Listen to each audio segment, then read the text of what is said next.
Hey everyone, welcome back to our movie news. The interview you're about to see was what I filmed at the UK premiere of Rebel Moon Part 2. Zack, Debbie, and the cast of Rebel Moon were there, and their answers to the questions given were really interesting, and I thought I needed to show you them. So, before I show you what they have said, Rebel Moon Part 2 The Scargiver is now streaming on Netflix. Make sure to go watch it, and if you have, let me know in the comments below your thoughts on the movie. Now, on with the interview. Incredible filmmakers behind Rebel Moon Part 2. There we go. And last but not least, Sophia Boutella. Now everybody, sadly, Sophia has to rush to the airport. I'm afraid so. Boo, Sophia Boutella. So it is very much a fine business. Say goodbye, Sophia Boutella! Good luck on your many films. Take your shoes off. Take your shoes off. She doesn't do that all the time. That's a sign of love. Thank you. It's a sign that she's rushing to catch her plane. She's running straight That to was the a show. airport Like right the now. shoes were fake. Okay. Is everyone else good? Anyone else leave? Yeah, I'm also gonna go right now. No, get back here, Snyder. Get back here, Stas, honestly. Genius. Zack, a quick word with you, if we may. If we may not, then we're in trouble. But obviously, part one wasn't exactly quiet, but this is very much a war movie. What can people expect from this movie? Well, you guys are about to watch it, so that's the good news is I could get all this wrong, and you'd still see it in a minute. But I guess the thing that's cool for me is that I wrote it as a single story. So essentially, what this is sort of the middle of the second act to the third act, to the end of the third act. So I cut the movie kind of in half, and so we had, when we had originally written it, there was a big set piece in the middle of the second act, which was Gondoball.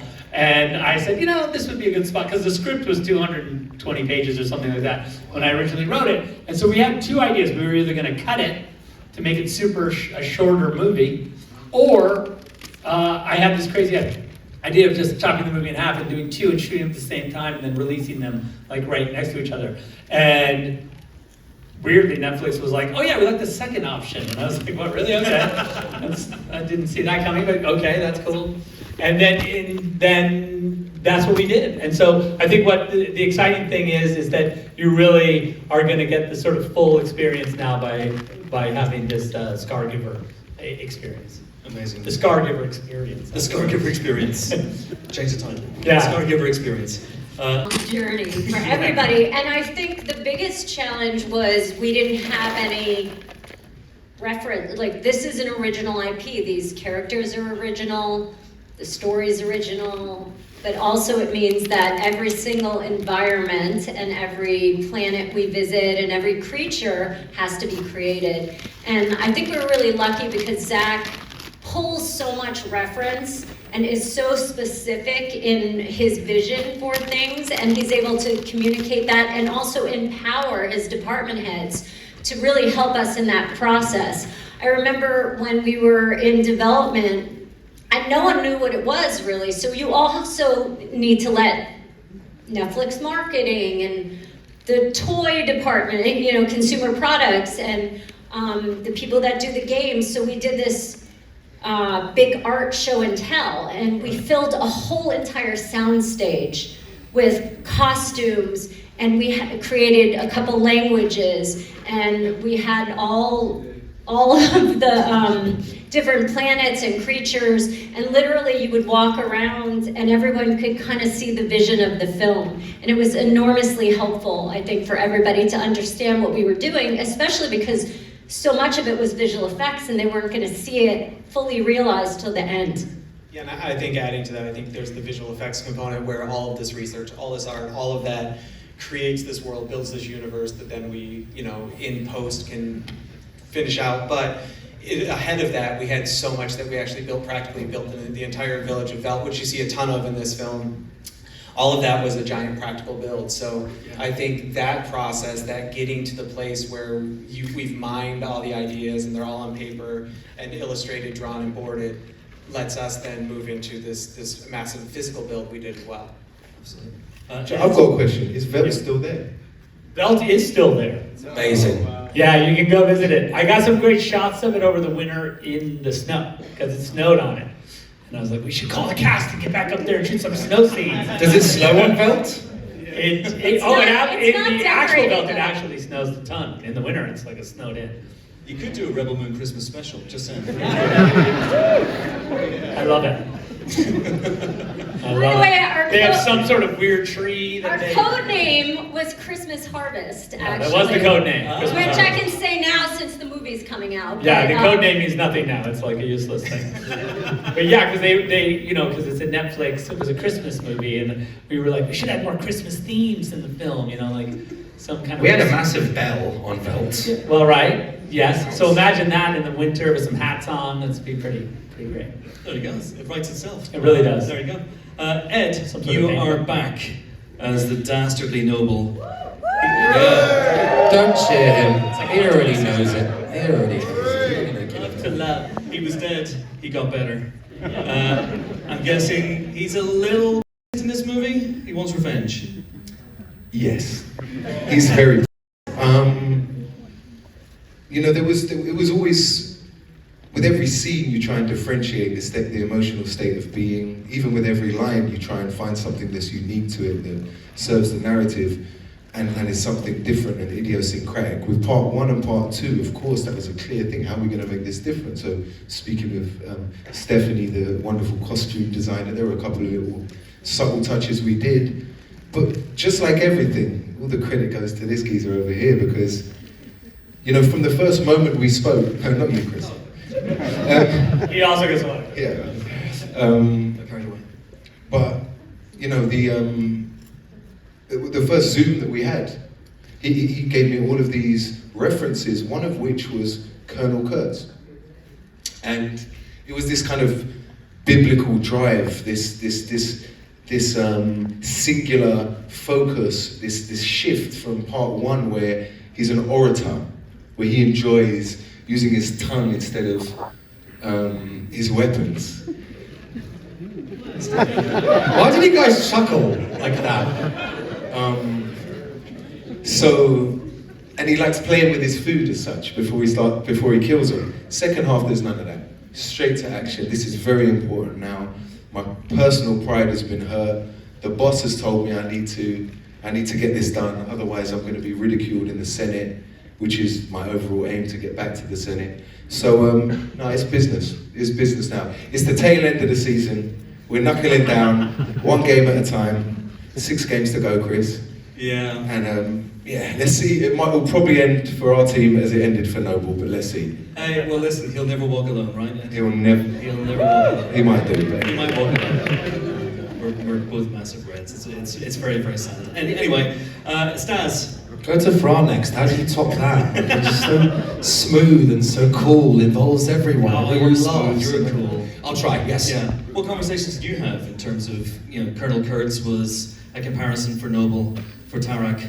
What were your comparisons? You know, we didn't really speak about a specific comparison. I think it was just understanding the backstory and understanding the level of loss and what the world of Samandrai itself. Samandrites is the language. Samandrai is the. I mean, the cool thing was that you got to, because we shot the flashback pretty early, Yeah. so he was able to kind of experience the actual, some of the loss that his character experiences, so that it wasn't completely like me just telling you, oh, this happened. No, You actually got to I do think it. we're very lucky, and I think we all, you know, stand by this. Like, Zack's idea and understanding of the character and the worlds he was building doesn't just span 30 years when it was in its embryosis, when you were back in film school. You know, it kind of lends itself to just the process. When we started, we had an hour and a half, 2 hours.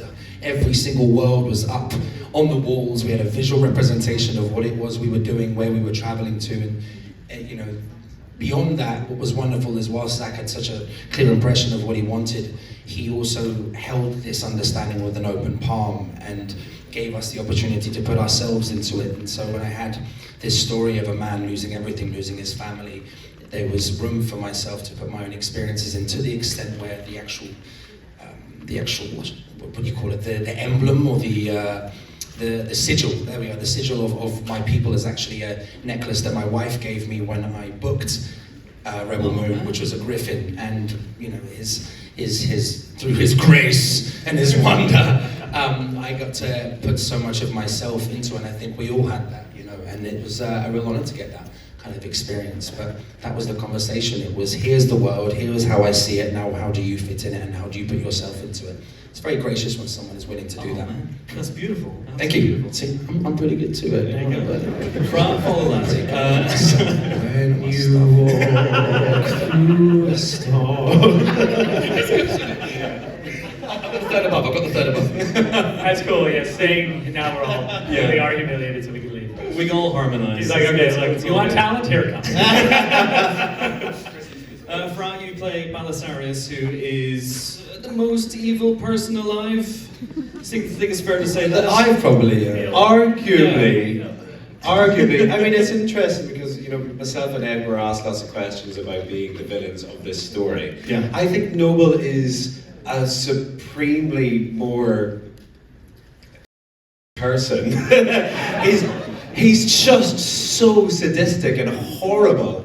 And I think what is different about Belisarius, and again with the chats that myself and Zach were able to have, I'm learning about his backstory, coming from a more dispossessed background and different planet, a planet where one assumes everyone talks like they're from Tyrone in Northern Ireland. And he's looking at, you know, he's looking at the mother world and thinking, well, no, I deserve a piece of that pie, and cons his way into finding himself in this unbelievable position of power. So yeah, like evil, I guess, but he really firmly thinks he's entitled to it. Yeah, that's cool when they were asking you and you're like, wait a minute, what are you talking about? I don't understand. I'm not the My bad. character's not evil. He's the I'm the hero. good guy, the hero. Exactly. Who cares about labels? Let's not talk about labels. Stuart and Ingvar, you play Dan and Hagen, who are villagers defending the village from the evil noble and his dreadnought. And that set was incredible. For both of you, did that really give you a sense of home almost? Zack was talking to me about how the Longhouse became almost a home from home for you guys. Was that the case? Yeah, I mean, it was amazing because we had four and a half months out there in this kind of beautiful world that had been built up on the hill and a river. Do you know what I mean? It was like Disneyland. There was a river. You know, they dug in a river, a running river that ran through it. I mean, it was phenomenal. You're just in that world the whole time, sweating in the 40-degree heat. You know? I was going to say, that's why the Beautiful, just Longhouse, hanging about. that's why the Longhouse was a refuge, because it was so It was cool. It was food. I mean, I come from Iceland, and you know, yeah, it was kind of homey. Amazing. And of course, it's still standing, which is good for Rebel Moon, the Christmas special, coming very, very soon indeed. Well, on that note, guys, we're going to let you get on and enjoy the movie. Enjoy Rebel Moon Part 2.